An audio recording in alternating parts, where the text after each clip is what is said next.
The year is 1959, and Maurice Duplessis is dead. As the province mourned the death of the man who had defined it for nearly 20 years, no one mourned harder than his political party, the Union Nationale. They had lost their helmsman. Duplessis was a charismatic and paternal figure, and nobody held the personal loyalty of the people like he did. Nobody would be able to replace him. But even worse than that, his death came at perhaps the worst time possible. The Union Nationale was swamped in scandal. Duplessis and his allies had run a deeply corrupt and oppressive regime, enriching themselves and their collaborators, while broader society existed in a ruthlessly enforced state of social and political stagnation. However, after 16 uninterrupted years in power, resistance to this was gradually mounting. Those in the cities and in the universities desired more, and the ironclad support network of Duplessis amongst the working classes was gradually beginning to wither away as economic growth slowed. This was inflamed by a young journalist, Pierre Laporte, who worked for Le Devoir and did everything in his power to take the piss out of the Duplessis regime at every opportunity. In an era when the media was dominated by the UN's political machine and its limitless financial capital, Laporte was a light in the darkness. In 1954, he had exposed the government for taking kickbacks on construction projects, which was already pretty devastating, but the real blow came in 1957. Laporte led a group of journalists that broke the natural gas scandal. To quote from myself in the video about Duplessis, which you should definitely watch if you want the background for what's about to happen, the government sold off the natural gas division of Hydro-Quebec. The sell-off was performed with a lot of real sketchy insider trading, with several members of Duplessis' cabinet making millions on the sell-off and giving the shares to private companies for pennies on the dollar, while the public footed the remainder of the bill. This scandal proved utterly devastating, putting the UN's corruption out in the open for all to see. This was not helped by Duplessis having journalists who attempted to question the government beaten up, further harming their position and effectively proving that they did have something to hide. They had not even begun to recover from this when Duplessis kicked the bucket, leaving the UN completely rudderless at its time of greatest crisis. However, Duplessis did not think himself immortal, and before his death he had appointed a successor.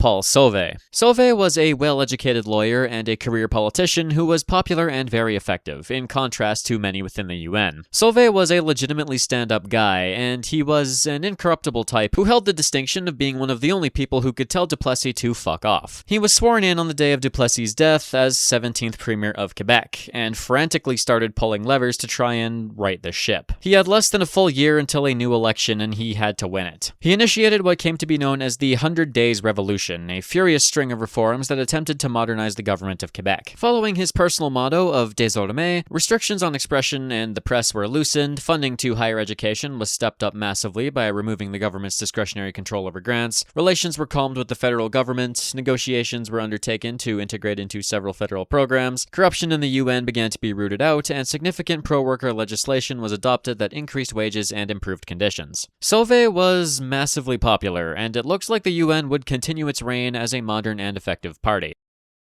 And then he fucking died. January 2nd of 1960, a mere 117 days into his reign. His replacement was Antonio Barrette, who was, for all intents and purposes, an inoffensive status quo fella. But the gears had begun to turn, and status quo would simply not do. By 1960, many in Quebec had come to dislike the state of things. They were prosperous, but were they really? People had money and stable jobs, but the English and Americans controlled the economy almost entirely, and the Quebecois had been left with the scraps. Things like schools and hospitals were contingent on supporting the government. The UN appealed to French-Canadian identity, but they actively suppressed cultural expressions of that identity that didn't align with their views. The Catholic Church was in bed with the government, and it had a suffocating grip over what was considered socially acceptable. The government also went out of its way to rig elections through voter intimidation and suppress freedom of speech and criticism of the government wherever possible. And now, with the advent of easy travel and mass adoption of the television, the people of Quebec could see for the first time just how things were. The province was frozen in the 1930s, and Barrette seemed like he would just be more of the same. And this is what the Liberal Party of Quebec sought to exploit.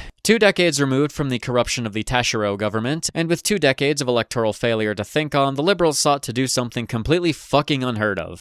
Actually listen to the will of the people. Georges-Émile Lapalme led the party through the long 1950s, during which he crafted a political program that sought nothing less than the complete reformation of Quebec society. He severed the provincial Liberals from the federal Liberal Party and advocated for a strong national liberalism in the face of Duplessis' conservatism. English domination of the economy would go, the blatant corruption would go, the censorship would go, and the people would be free to chart their own course politically and culturally. Quebecois nationalism and identity was to be not only supported, supported, but actively encouraged as a way to bring the people together and defend their culture. The Liberals were to be the party of the forward, and this image was carefully cultivated, even through election defeats and the federal Liberals actively sabotaging the provincial party. He reinvigorated anti-UN opposition, and upon his resignation in May of 1958, his successor, Jean Lesage, would bring about the coup de grâce. Lesage was another longtime politician and veteran of the federal Liberals, and he knew his way around an election. He was able and charismatic, ruthlessly exploiting the controversies of the UN to great effect. He was helped out by Laporte, who in the election would run for a seat in the Legislative Assembly, as well as an up-and-coming but internationally recognized journalist and war correspondent named René Lévesque, who had gained notoriety for his coverage of global labor movements. With the full effort of the Liberal machine, Lesage went on a blitz, traveling to every last corner of the province and presenting himself as a champion of the people, in contrast to the decadent and complacent UN. However, the UN was not beaten, and many, especially amongst rural communities and older populations, still supported them. It was, perhaps, a quintessential election of progress versus tradition, reform versus stability, and it was damn fucking close. But in the end, after 16 years of uninterrupted rule, Barrette fell at the finish line. The result was a Liberal victory, 51 seats to 43, 51% of the vote to 46. The UN, shattered and reeling from the death of Le Chef and the myriad of scandals, finally broke. On election night, June 22nd, 1960, Lesage was to declare that the people had voted for liberation, and that this was not merely a change in government, but that this was a change in the province's way of life. It was to be a revolution.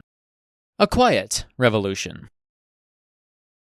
The Liberals under Lesage started flying through their legislation with remarkable speed. The government immediately went about establishing new ministries to focus on culture and relations with the federal government, and greatly expanded the education, health, and family ministries. Legislation was introduced to crush the power of money in politics, limiting how big campaign expenditures could be, and lowered the voting age to 18 from 21. More thorough bans on voter intimidation were also introduced. Government expenditures increased massively, and a welfare state was established that saw poverty rates fall to some of the lowest on the continent. Through the Ministry of Culture, restrictions on art and freedom of expression were effectively abolished, and protections for the use of the French language were introduced. The role of the Catholic Church in society was effectively removed. A Department of Education would be established in 1964, and education more broadly would be secularized to remove the influence of the Church. Education would also become compulsory up to age 16, education at all levels was to be made completely free, and French was to become the primary language of the school system. Also in 1964, the government established a provincial pension plan, revised the labor code to further strengthen rights and protections for labor, and formally abolished legal restrictions placed on women, formalizing equality between the sexes. Perhaps the most significant reforms, however, came in the economic sphere. René Lévesque, as the Minister of Public Works and then Minister of Natural Resources, building on the policies outlined by La Palme as well as his own leftist tendencies, became a chief proponent of the nationalization of the province's hydroelectric resources. Nationalization of utilities was something proposed by nearly everyone that wasn't the Duplessis government, including Adrien Acan and his National Unity Party, funnily enough. It had been half done by the last Liberal Premier, Adélard Godbout, who established Hydro-Quebec back in 1944, but the Duplessis regime refused to push it forward. Duplessis had a tendency to sell off natural resource rights to English and American conglomerates at fire sale prices in order to drive employment. But this left the people of Quebec holding the bag while foreign corporations got rich. With Lévesque's tireless backing, it was determined that the nationalization would be put to a vote. Riding the high of 2 years of rapid successes, Lesage called a new election in 1962 while the UN was still reeling. This time, the slogan was simple: Maîtres chez nous, masters of our own house. The nationalization would be a twofold affair. Not only would it strengthen the government by bringing in more revenue, but it would also strengthen the Quebecois by breaking the stranglehold of English business interests over their natural resources. Once again, the Liberals triumphed, expanding their supermajority to 63 seats, allowing them to carry out their ambitious economic agenda. In 1963, all hydroelectric companies would be nationalized and merged into Hydro-Quebec. Rates were standardized and slashed province-wide, government revenue increased, a new wave of industrialization came about, and above all, French was made the language of work in all company-owned facilities across the province. The Quebecois could take pride in the fact that they now worked for their people and province in their language. Hydro-Quebec became a symbol to the people of Quebec and a keystone of the rapidly emerging Quebecois identity. Later that year, crown corporations were also created for forestry, mining, steel, and petroleum industries with similar results. The exploitation of the province's natural resources would kick into overdrive and the economy would grow rapidly as a result. And to further empower the working man, multiple investment corporations were created, allowing the general public to directly invest into their province's future and share in the wealth that was created. As Quebec society rapidly transformed, so too did the people. More specifically, the Lesage liberals had opened the Pandora's box of Quebecois nationalism. With restrictions on expression gone, and massive numbers of people now able to receive education that previously couldn't, culture and the arts experienced a boom. Poetry, music, film, art, writing, and other mediums not only explored subjects previously taboo, but also explored what it meant to be Quebecois, and how the people of the province fit within their own history and heritage as a separate and distinct entity to those in English Canada. The people of Quebec weren't just French or Canadian, they were a unique society of their own, and many began to see themselves that way. This led to a surge of nationalism and a sense of unity amongst the Quebecois that had not existed up to that point. This was all spurred by the Lesage government, which was fostering this nationalism extensively. Not only was lots of money pumped into the arts and large public projects to bolster Quebecois identity, but he also started fighting with the federal government, opting the province out of a bunch of cost-sharing stuff and several federal programs. He even attempted to establish cultural partnerships with France, but the feds stepped in and went, "No fun allowed." I wonder if this will have future consequences. The result was a Quebec that, by 1966, had become functionally unrecognizable, and a Quebec that was re-examining its own identity. As you might expect, the Pandora's box, once opened, could not be closed. And as early as late 1960, nationalism had already begun to transform into sovereignism. And despite liberal attempts to control and guide Quebecois nationalism, it was already spiraling far beyond anything they had expected. With all of the art and education re-examining identity came a difficult question. If Quebec is so different, then why are we even in Canada in the first place?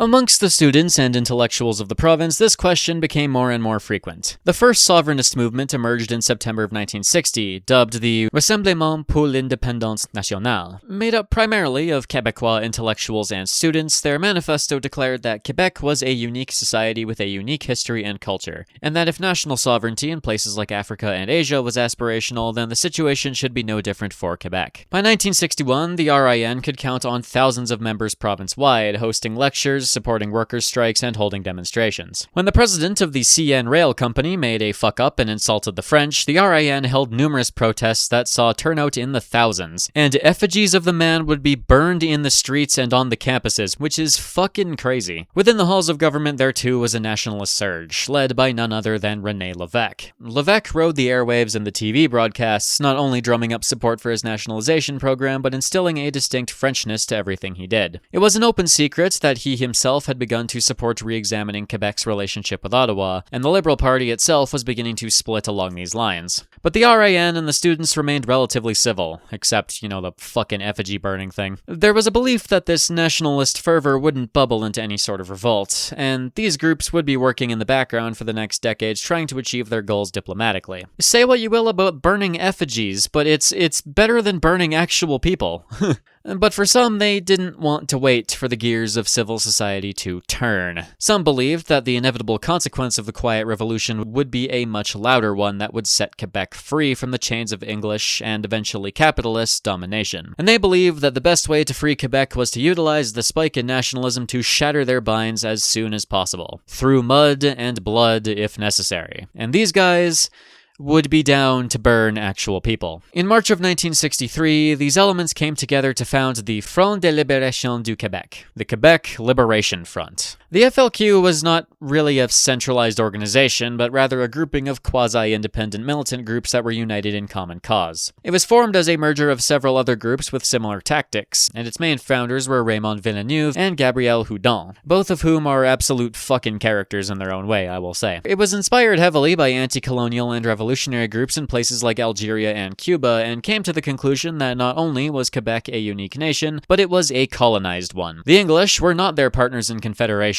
They were Quebec's imperial masters. Furthermore, the movement was also socialist, and capitalist domination and the subjugation of the working classes were frequent targets of their propaganda and later attacks. However, the term social nationalist may apply better, since they absolutely hated the English on a cultural level, believing that a truly free Quebec required the English people of the province to be suppressed in some way, or at the very least have their influence on the province destroyed entirely. To accomplish this, they also disavowed avowed parliamentary options in favor of aggressive measures. They follow the doctrine of propaganda of the deed, something you may recall from the Savinkov, Makhno, and Spiridonova videos, essentially terrorism designed to stir the masses towards a popular mobilization. The FLQ sought to strike direct blows against what they saw as their English oppressors and the Quebecois that supported them, and in doing so hoped to inspire further acts of terror that would get the ball rolling towards a war of independence. Their membership was unknown, as they were so decentralized and didn't keep rolls or anything, but it's likely that at their peak they had hundreds of members, and thousands of people across the province supported them in some way. They were the extreme conclusion of the Quiet Revolution, and nobody could have predicted just how much of a terror they would prove to be for the next decade.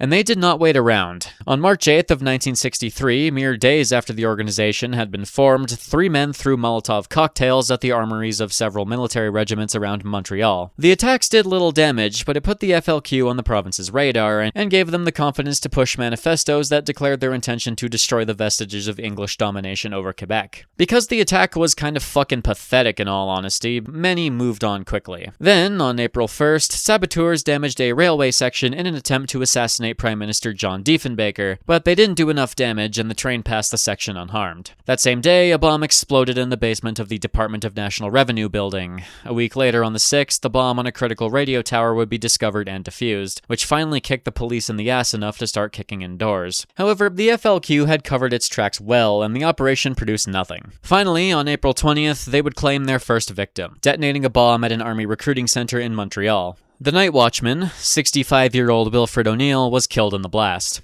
He was a month from retirement. It was a savage and unjustifiable murder of a completely innocent man, but the FLQ's only public reaction to his death was to say at least he wasn't French. His death triggered hostile reactions from across the political spectrum. It's important to note that the vast majority of people in Quebec did not support the campaign of terror, including the RIN, who publicly distanced themselves from the FLQ. Political violence was simply alien to the average Canadian at that point, and most saw these attacks as barbaric. But they did not stop. May 3rd, one bomb went off, one was disarmed. May 10th, a bomb exploded behind the armory of the Black Watch of Canada, no casualties but causing severe damage to the building across the alley. May 13th, a bomb exploded at an RCAF building but caused little damage. Not satisfied with their bombs not doing very much, the FLQ decided to try their hand at targeting English civilians directly. May 17th, over a dozen mailboxes across the wealthy English community of Westmount are rigged with explosives. Most are disarmed, but 5 go off. The only casualty was a bomb disposal tech, a Polish immigrant named Walter Lea, who was critically injured during the disarming of one but managed to survive the encounter after being presumed dead. The right side of his body was permanently paralyzed, and he remained in hospice for the rest of his life. Montreal descended into complete panic and paranoia, with an army of police patrolling all important sites in the city as citizens reported any small object that may have even resembled a bomb. On May 20th, Victoria Day, a car bomb exploded in the lot of the Royal Canadian Engineers building, killing nobody but causing massive damage to several cars. Later that day, Jean Lesage held an emergency press conference where he promised a $50,000 reward for information on the terrorists that led to an arrest. This finally worked, and on May 28th, someone came forward with enough information that on June 1st, 16 FLQ members were arrested in a surprise raid, including Villeneuve and Houdon. However, the police fucked up badly in their handling of this by effectively denying the legal rights of the people they detained, which, despite the,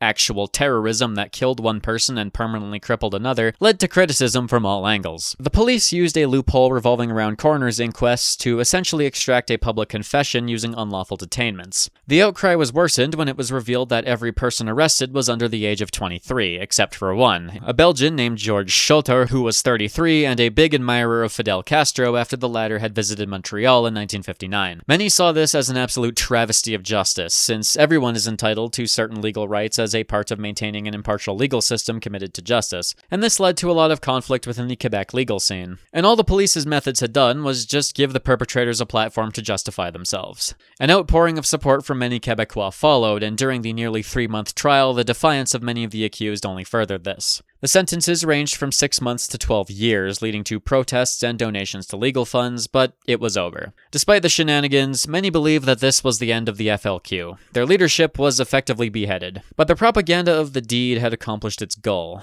Support for an independent Quebec had swelled, especially amongst the youth. And much like in the case of Spiridonova, the ideal of the romantic terrorist had sown itself within Quebec. They would be back.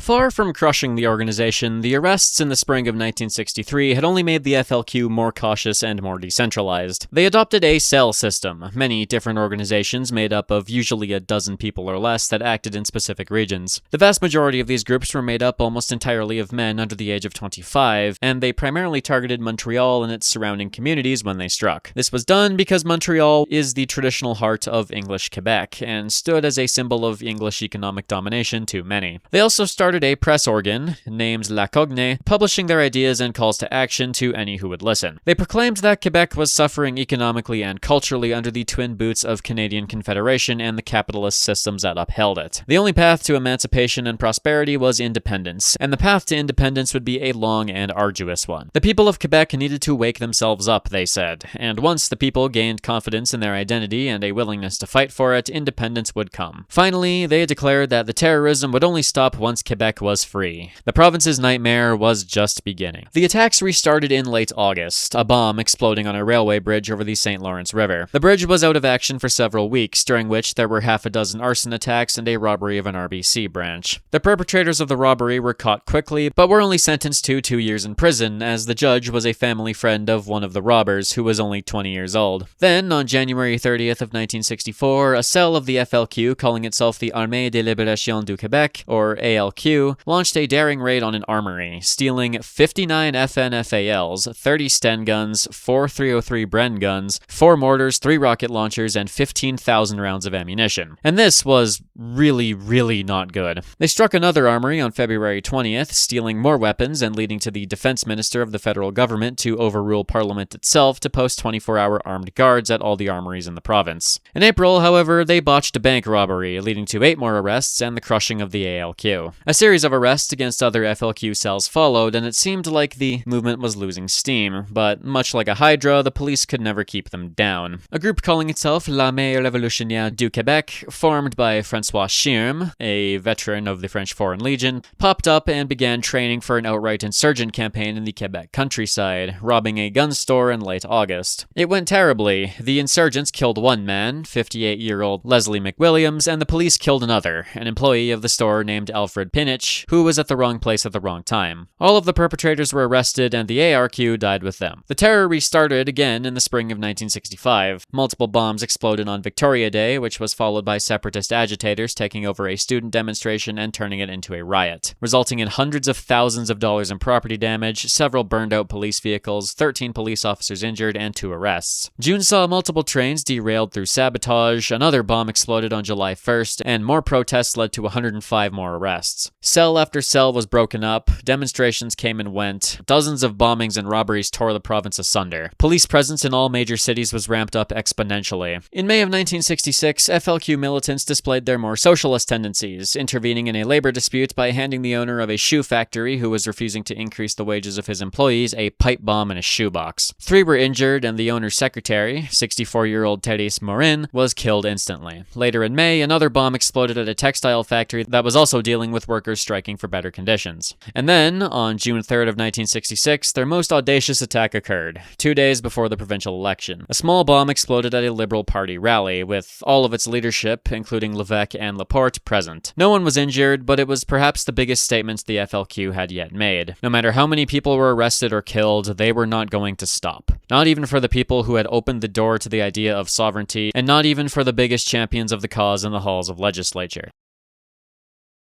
The FLQ had, for lack of a better term, spooked the shit out of the province more generally, and this had filtered up to the halls of government. It reflected very poorly on Lesage, and many previous tacit supporters were beginning to question the impacts of the Quiet Revolution. The emergence of nationalism had suddenly been given a bloody, violent face, and this shook confidence just enough to greatly damage the Liberal Party. Furthermore, the Catholic Church and the business community continued to chafe at their loss of privileges. While still minor compared to those who supported the reforms, there was enough blowback that Lesage was not fully secure in his position. And who else was there to exploit this than the Union Nationale? In the aftermath of the 1960 election, Barrette had resigned as leader of the UN and also vacated his seat in the Assembly, after which he fucked off to Greece to become Canada's ambassador and ceased to be relevant. But this was only a single fender bender in the 1,000-car pileup that was the late-stage Union Nationale. The party underwent a period of turbulence, going through several interim leaders before a complete gridlock on who to name full leader led to an actual leadership election in September September of 1961. This would be won by Daniel Johnson Sr. in a narrow victory over the more progressive wing of the party. Oh, yeah, the UN had also collapsed into factionalism. Johnson was, thankfully, a pretty solid choice all things considered, but he suffered from rather significant health issues and he couldn't immediately right the ship, suffering the aforementioned crushing defeat in the 1962 election. After this, he took a trip to Scandinavia and France, had a heart attack, and returned as essentially a neo-progressive. Holding a party conference in 1965, not only would the old Duplessis attitudes against government intervention be dropped completely in favor of promising a measured expansion of the welfare state, but Johnson also introduced his trump card. The Union Nationale was to become a nationalist party. They were careful to not throw around the I word, but the UN became decidedly in favor of much stronger autonomy for the province and confederation. The new slogan left nothing to interpretation: Égalité ou indépendance. And this, the Liberals simply couldn't answer. For all of their bluster, they never wanted independence. That would be bad for business. They just wanted the nationalism boost. And now they would be hoisted by their own petard. Furthermore, the Liberals had been embroiled in a few corruption scandals of their own. Pierre Laporte, who, as it turns out, may have had connections in the Montreal Mafia, was repeatedly accused of skimming off the top and taking kickbacks from his positions. It was a perfect storm against the Liberals, and the UN was ready to pounce on them. Supported by a very funky electoral map that overrepresented rural areas, when the election of June 1966 came around, very narrowly, the Union Nationale would secure its final mandate in perhaps the largest electoral upset in Canadian history. They managed 56 seats, exactly one more than needed for a majority, to the Liberals' 50, but interestingly lost the popular vote by 6%. Despite fears that this meant a return to La Grande Noirceur, the previous stances adopted at the party conference meant that the Quiet Revolution would continue, albeit at a slower pace and with more lip service to nationalist elements. Perhaps the most significant part of his premiership was the expansion of the French-language university system, allowing everyone at all levels to be educated fully in the French language. He also continued healthcare and economic reforms in line with his predecessors, but once again more measured than they had been. Everything was going great until Expo 67, the World's Fair held in Montreal the next year to coincide with the 100-year anniversary of Canadian Confederation. The Expo itself went great. It was one of the most successful events in Canadian history and the largest World's Fair of the 20th century. I'll give you 3 seconds to guess who fucked this event up.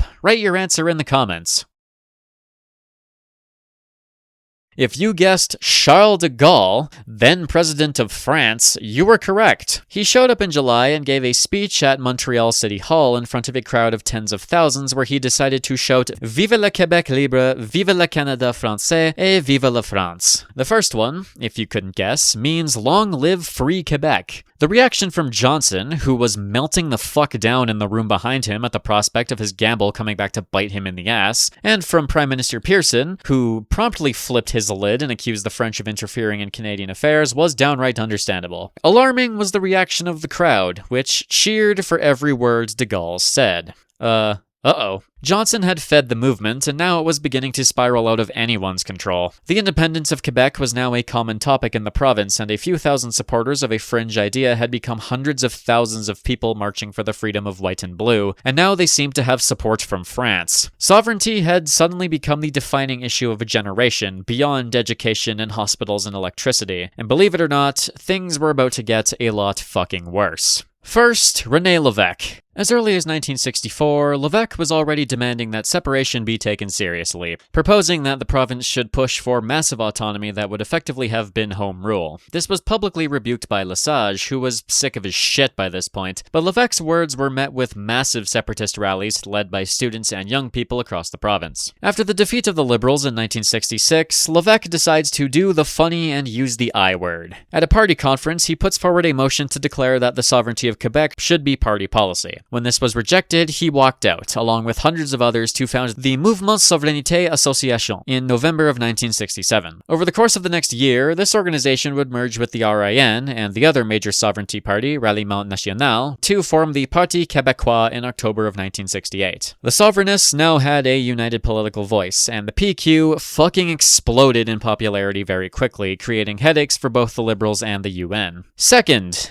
Pierre Elliott Trudeau. Trudeau is a man, whether you love him or hate him, who is so important to the history of Canada that he will 100% get his own video at some point. In the hotly contested election of June 1968, riding the wave of Trudeau-mania, he would win, and secured a Liberal majority government at the federal level. Trudeau was Quebecois, but he was a staunch federalist. He was radically anti-separation, and his victory represented the effective death of any hope of a legal path to secession for many within the sovereignist movement. And he did not hesitate to make this clear. But this only served to inflame tensions more. The day before the election, while attending the Saint-Jean-Baptiste Day parade in Montreal, a separatist riot broke out where protesters chanted "Trudeau to the gallows" and threw rocks and bottles at him. At one point, a mob of thousands attempted to rush the stand where he was seated, leading to a massive clash with police where the rioters used paint bottles and tear gas that they got from fucking somewhere to try and break through. Police cars were burned, windows were smashed, and protesters were beaten with batons. Trudeau, however, refused to flee from the engagement, even as other dignitaries fled in disarray, presenting himself to English Canada as a stoic and strong leader who could finally put an end to the separatist crisis, which only further aggravated things. 293 people were arrested on that day, and the riot had injured 43 officers and 83 bystanders. Reports of the police savagely beating boys as young as 14, many of whom were not even participants in the riot, spread like wildfire, and the separatist cause only swelled further. Quebec was bleeding. With demonstrations becoming more and more frequent and the political mood in both his province and at the federal level setting the stage for a showdown, it was up to Daniel Johnson to salvage the situation, and he's dead. September 26 of 1968, died in his sleep of a heart attack, the day he was meant to inaugurate the dam that now bears his name in remembrance. It wouldn't be a stretch to say the Union Nationale was cursed, having now lost 3 fucking premiers to natural causes in a decade, and Johnson's death proved the final nail for the party. His replacement, Jean-Jacques Bertrand, simply couldn't pull the party out of the tailspin it had entered into. Not that the UN would have much time to do that, because the separatist crisis was about to enter a new chapter. The Quiet Revolution was about to end loudly. On February 13th of 1969, a large bomb exploded on the trading floor of the Montreal Stock Exchange. 27 people were hospitalized, hundreds more received minor injuries, and over $1 million of damage was done. It was one of the worst terrorist attacks ever committed on Canadian soil, and the single largest carried out by the FLQ. There had been many attacks in the intervening years. An attempted bombing in July of 1966 saw the bomb explode while it was being prepared, killing the would-be terrorist, the 16-year-old Jean Corbeau, leading to the disbanding of the group and a series of arrests. 2 of the arrested, Pierre Valliere and Charles Gagnon, who had fled to the United States and were then extradited, had a very long and very controversial trial through late 1967 and 1968 that saw their prison sentences overturned multiple times, and many amongst the Quebec separatist community, especially in the arts scene, rallied to their defense. While in prison, Valliere published a manifesto, one of the most famous of the era, entitled The White N-Words of America. YouTube, please don't kill me. It compared the plight of the Quebecois to that of Black Americans, essentially, advocating for radical revolutionary and anti-capitalist measures to achieve both political and economic emancipation. The book became a de facto Bible for the radical separatist movements, and the violence ramped up. Labor strikes, protests, and riots increased in intensity throughout 1968. Between the beginning of 1968 and the stock exchange bombing, nearly 50 separate bomb incidents would occur in Montreal alone. Nobody was killed, but hundreds of thousands of dollars in damages were caused to everything from factories to department stores. On New Year's Eve, 2 bombs were planted at City Hall, one of which had exploded, and another went off at the Federal Building. January was marked by numerous explosions directed against businesses, politicians, and the police director. And then, the stock exchange. And then, the next day, the Liberal Party headquarters was hit, in the process injuring a 7-month-old girl across the street, who was hit with shards of broken glass while she was sleeping in her crib. In March, a raid on an apartment block led to the arrest of the main perpetrator of the most recent bombings, and enough dynamite to level a city block being captured. The size of the city's police had jumped to nearly 4,000 officers, trying their best to stem the rising tide of radicalism as riots increasingly targeted political venues. Over 1,000 officers were deployed to stop 4,000 protesters who attempted to lay siege to the Union Nationale convention in June. This coincided with 11,000 construction workers going on strike, grinding the city to a halt. The summer of '69 saw dozens more bombings occur across the city, injuring several people and culminating on September 29th, when a bomb exploded at the residence of the mayor of Montreal,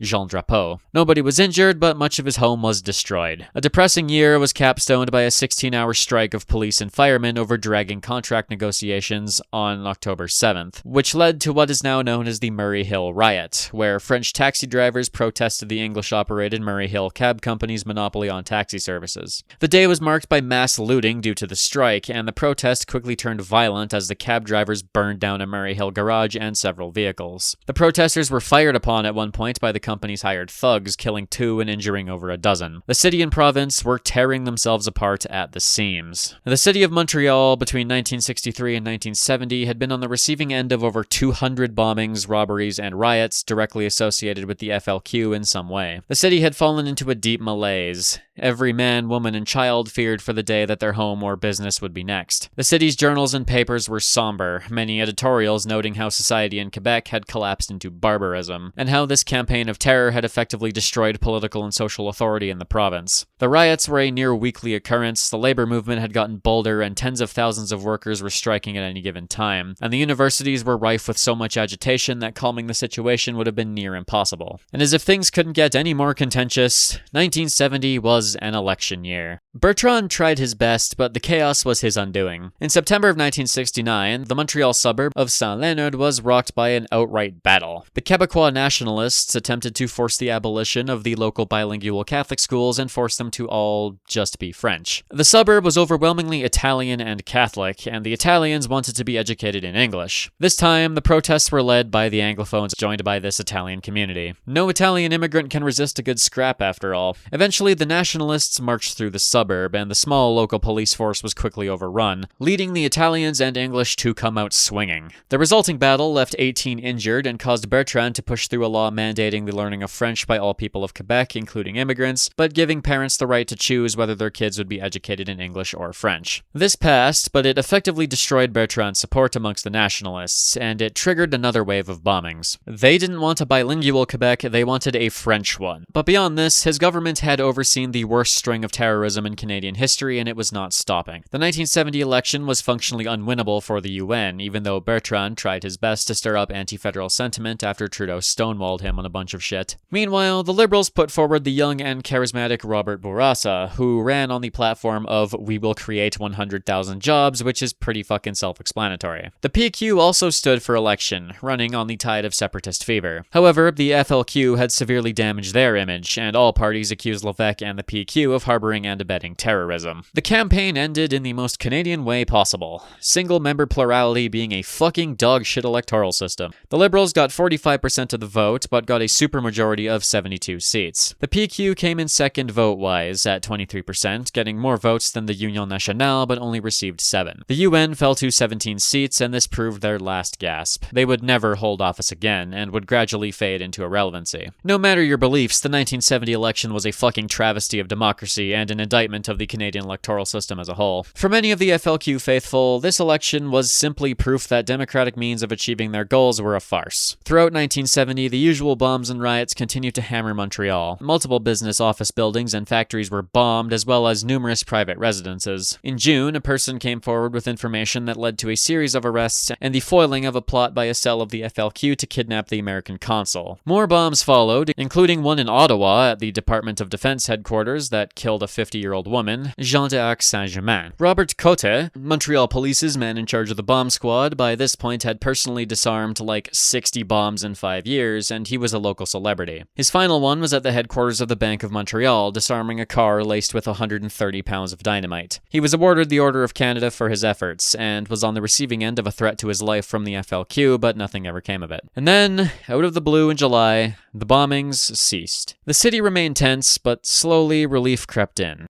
This relief was not long-lived. The FLQ was simply waiting, planning its most daring operation yet, one that would make or break the movement, and one that would, in their eyes, finally push the Quebecois towards revolution.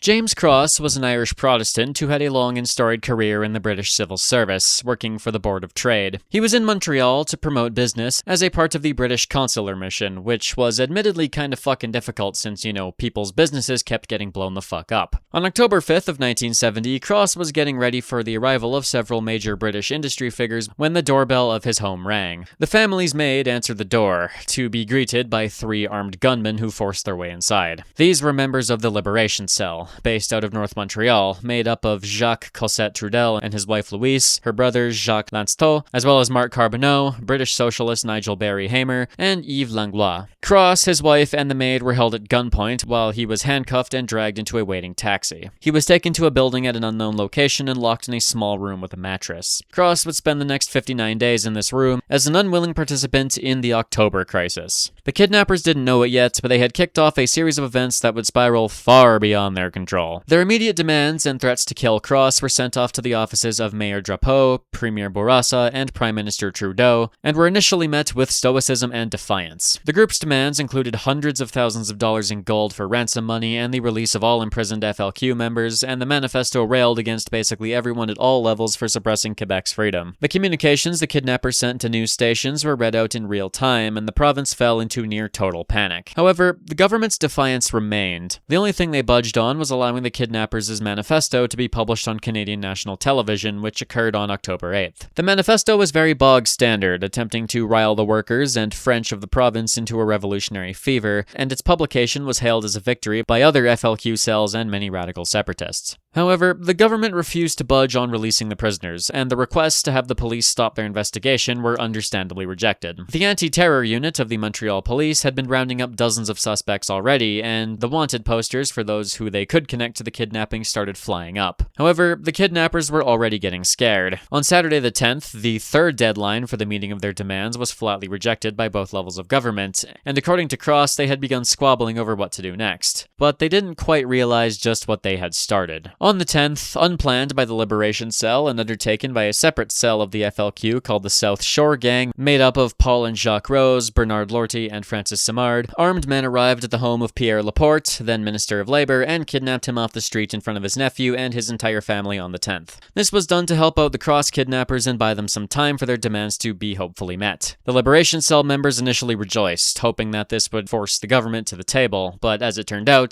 the South Shore had fucked up catastrophically. Laporte was a sitting member of legislature and was simply too valuable. The only thing the second kidnapping would do was provoke a stronger reaction. Laporte too was taken to an unknown location and tied up in a room, with the gang announcing they would execute him if the previous demands were not met. Bourassa, in response, essentially moved his seat of government to Montreal and settled in for the longest month of his life. After intense deliberation and a quick chat with Trudeau over the phone, he announced that the government would enter negotiations with the terrorists. A very pro-FLQ lawyer named Robert Lemieux was chosen to represent the kidnappers after he had spent the past week riling up support for their cause. The negotiations would go nowhere because Lemieux was an insufferable, pompous jackass. He essentially demanded that the prisoners be released and be put on a plane to Cuba, but for whatever reason, he could not understand that negotiating something like that takes a lot of fucking time. He also repeatedly lied to the people he was meeting with and gave press conferences detailing every aspect of the negotiations to the general public. The two cells had a brief interaction where it was determined that Cross would be spared since he had nothing to do with Quebec, but Laporte's fate would be determined when the time came. In the meantime, Valliere and Gagnon, along with Lemieux, saw the opportunity to sow more chaos, organizing mass rallies and meetings in support of the kidnappers. Then, Levesque and 15 others came out and called on the government to go through with the prisoner swap, and blamed the government for the situation, and all this accomplished was give the kidnappers more confidence. By October 15th, students across the province had broken out in riots and protests, and they were often joined by faculty of the universities, leading to a massive strike wave in support of the FLQ. Multiple campuses found themselves straight up occupied. That night, a 5,000-person rally was held where Lemieux and Valliere effectively called for outright insurrection, declaring that the police attempts to apprehend the FLQ cells needed to be resisted by force if necessary. Communications issued by the kidnappers proclaimed that there were 100,000 workers ready to take up arms. These kidnappings had spiraled into a full-blown crisis of confederation. Thousands of students and workers prepared to take direct action, and other FLQ cells began to come out of hiding, launching small raids of their own. The non-French community of the province began to barricade their homes and businesses, fearing for the absolute worst, whilst the rest of English Canada looked on, glued to their television screens and radio sets in absolute fear of what was to come. Canada was sliding towards civil war. war. This was enough for Trudeau to intervene more heavily. Bourassa lodged a formal request for the deployment of the military to Montreal to keep the situation contained. In less than a day, the Canadian Army had been deployed in both Ottawa and Montreal to guard all government officials, foreign diplomats, and public buildings. Units from as far away as Edmonton, Alberta were redeployed as 12,000 troops were dispatched. Lévesque was furious, as were many within the PQ at this development, seeing it as a military occupation, but interestingly, most of the people of Quebec actually supported the arrival of troops. They were further joined by hundreds of Royal Canadian Mounted Police, the federal police of the country, and the provincial police of Quebec. By the end of the week, Montreal was more heavily policed than the Korean DMZ, and to nobody's surprise, this alarmed many, including the CBC journalist Tim Ralph. He managed to intercept Trudeau on the steps to the House of Commons, and the two had a brief and impromptu interview/debate. Ralph called the deployment of troops unjust and an overreach that infringed on free society.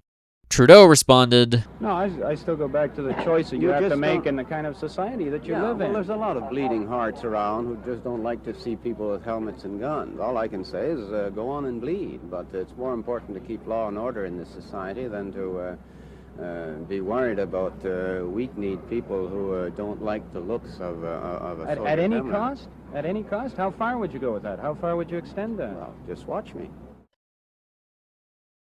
On October 16th, Prime Minister Trudeau invoked the War Measures Act. The police, as well as the provincial, city, and federal governments, would be granted emergency powers to deal with the crisis. Habeas corpus was suspended, and the police and military were given sweeping powers to detain and hold with impunity and search people and property without warrants. Freedom of expression and assembly were effectively suspended for the duration of the crisis. This was the first time the act had been invoked during peacetime. And for the record, Trudeau really didn't want to have to resort to its usage, but the governments of Montreal and Quebec were adamant about it. It took several days of cabinet debates to settle on its implementation. It came down to a simple thought. Why take the chance? Sure, the FLQ was probably not a massive revolutionary army gearing up to rise in revolt, but why risk it? After receiving written letters of request from both Bourassa and Drapeau that declared that the very government and democratic institutions of Quebec were under threat of concerted insurrection, the War Measures Act was invoked by cabinet order at 3:30 a.m. on the 16th. At 11 a.m., Trudeau put the motion before Parliament to support the invocation of the act, which was passed with shocking opposition support from the Conservatives and Social Credit. And so, the people of Quebec waited for what came next. Less than 12 hours after the invocation of the act, 238 people had been arrested, including Lemieux, Gagnon, and Valliere, along with a large number of labor leaders, intellectuals, journalists, and others associated with Quebecois independence movements. This number grew to over 500 by the end of the crisis. If you had ever spoken in support of the FLQ in the past, you were probably going to be arrested. Doors were kicked in and most were pulled from their homes at gunpoint. Trudeau addressed the nation at 8 p.m., where he formally announced the proclamation to both Canada and the international community, declaring his intent to defend freedom and democracy in Canada. Remarkably, Trudeau was very popular for this move.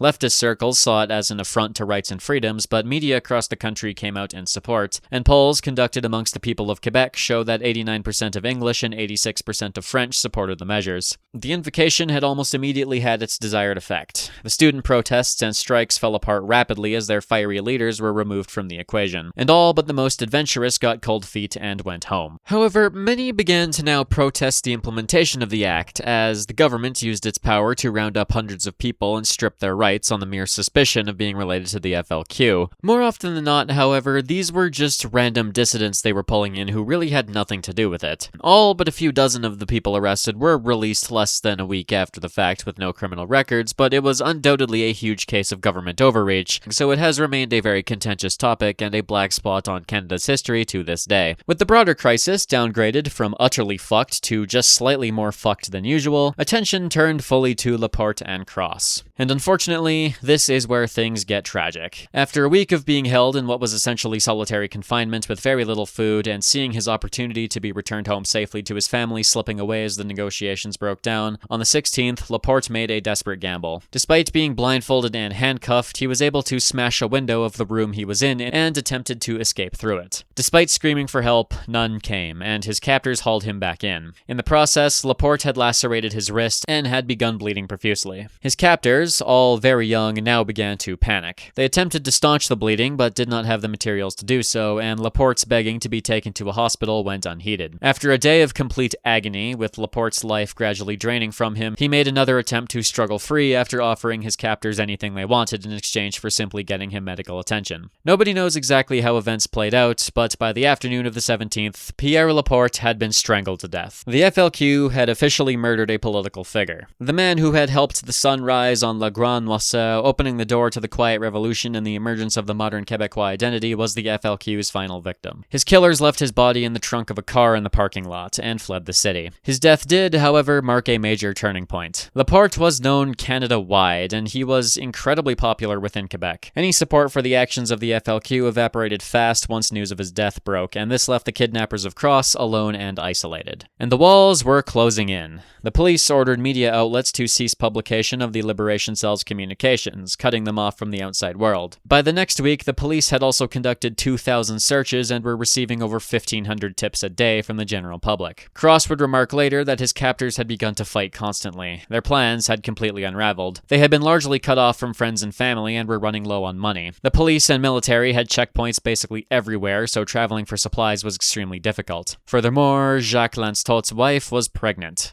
Her relationship to one of the suspects in the kidnapping had also made her a target, and she could not go to hospitals or clinics for fear of detainment. This all weighed heavily on the kidnappers as they bickered over what to do next. They stayed in that small, dingy apartment for weeks, until finally they got extra desperate. They did not have the money to pay rent, and if they got evicted, it was over. They put out a feeler to some FLQ members of a different cell who attempted to rob a place to get the funds, but one of the would-be participants got cold feet and went to the police. She became an informant, and this combined with a very long month of surveillance and tailing by the police of family members of the suspects to lead to the events of December 2nd, where, when leaving the apartment, Jacques and Louise Cossette-Trudel were jumped and arrested. The city block was evacuated and a standoff ensued. The remaining kidnappers agreed to release Cross if they were promised passage to Cuba. Believe it or not, after a trip to the consulate, the Cubans actually agreed to take them in. A lawyer named Bernard Mergler was sent to deliver the terms, and under a heavy police escort, the kidnappers drove to the island where Expo 67 had taken place, which had been declared temporary Cuban territory to allow Cuban officials to formally accept the request for exile there. They were reunited with their families, the Cubans took possession of James Cross, and they were flown to Montreal in a military helicopter, after which they were flown to Cuba into exile on December 5th. Cross was then promptly released, almost immediately fleeing to the UK to have a moment to breathe. As for the South Shore gang, after nearly 2 months of being on the run, on December 27th they were tracked to a hideout in rural Quebec. Early on the 28th, after a standoff, they surrendered, ending one of the tensest chapters of Canadian history, not with a revolution, but with simple, appalled silence.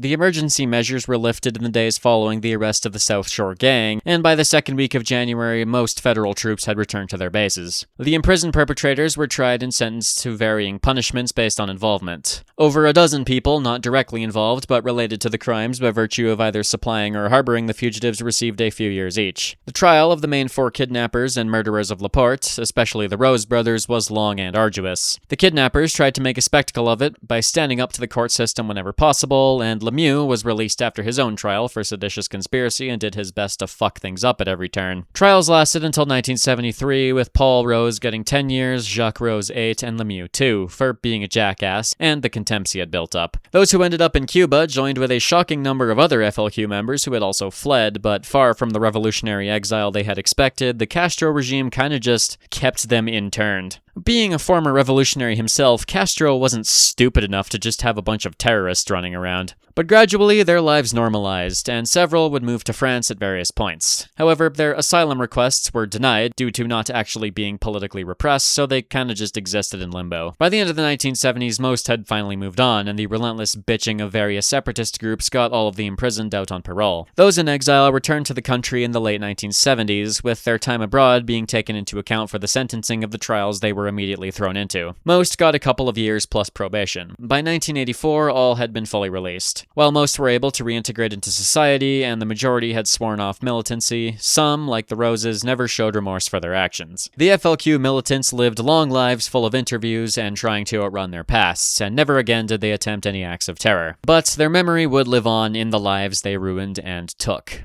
The October crisis proved to be the end for the radical revolutionary faction of the Quebec separatist movement, and is seen by some as the final moment of the Quiet Revolution as a whole. As it turned out, people didn't have the stomach for for a violent course of action that the FLQ leadership thought they did. Their student supporters were young, radical, and adventurous, but when faced with the death of a beloved public figure and the army in the streets, they backed down. Using their informants, the police were able to dismantle multiple other FLQ cells, and by the end of the year 1971, the organization had effectively collapsed. With them, the terrorism came to an end. The bombings had ended, and the people of Montreal could sleep soundly for the first time in nearly a decade. While the use of the War Measures Act proved effective in dealing with the crisis, it proved to be extremely controversial. Hundreds of people who were detained were financially compensated, and many intellectuals came to see the use of the act as an unwarranted breach of rights. However, as previously mentioned, those directly affected by the October crisis and the FLQ terrorism were in favor of its use. It's a debate that will continue until the end of fucking time, I can assure you.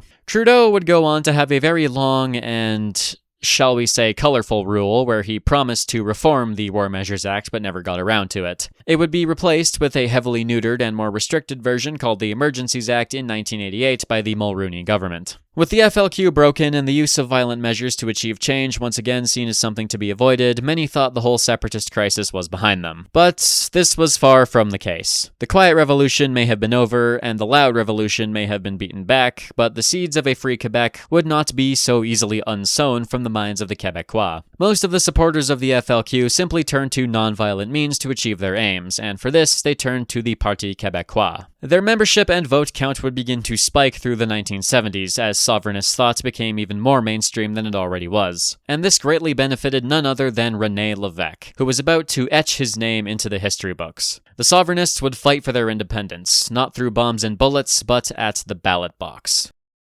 But that is a story for another day. Big shout out to my supporters over on Patreon. You folks help keep the channel running. An extra special thanks goes to Ukrainian Shadow Government, Charles Jalak, Peter Bardos, Ministry of Autismus Affairs, Wolf Commissar, Jonathan Hernandez, Cheese122, A Normal Cow 5, Black Mare, Andrew Deffenbauch, Jay, Ray Nertz, Ouch That Hurt, Seor, Harper's Ferry Blues, Ziam Z, Greek Nationalist, The Flag and Anthem Guy, Price, The Oil Master, Gangdolf Bangdolf, Kim, Codename Titan Zebra, Billiam Bones, CT Oldsmobile, Clever Riley 9, Comrade Cosmo, WLF 251, Jimmy Legs, A Dog with Sunglasses, Snow Cone Squad, Newt Schmidt, Anthony, 23 Tavarm, Nick Fontaine, Aiden, Higgs, Yours Truly Shin, The Shakiest Gun in the Ozarks, Waffles 1811, Khrushchev's Favorite Cornstalk, Derek, Dr. Mr. Medic, Carl Arty, and Prior P. If you too would like to funnel money into my small revolutionary army, fuck, I really need to not fucking say that. I'm gonna get a knock from CSIS one of these days. If you too would like to support me, then consider checking out my Patreon. Tiers 2 and 3 get access to the Spartan Journal, extra content every month. And on that note, at the time this video is posted, I have basically not slept in 2 days, so I'm going to go lie down for a bit. Happy Canada Day, hosers. Don't drink too much. It is a Wednesday after all. That about does it for this video. Thanks for watching, and I'll see you around.